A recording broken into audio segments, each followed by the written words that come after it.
जंगल में रह जयामो आदिवासी जंगल रखवाला रे।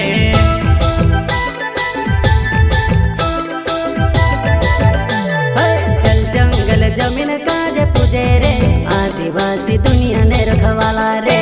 बाप देव खतरी काज पूजे रे आदिवासी सबसे निराला रे।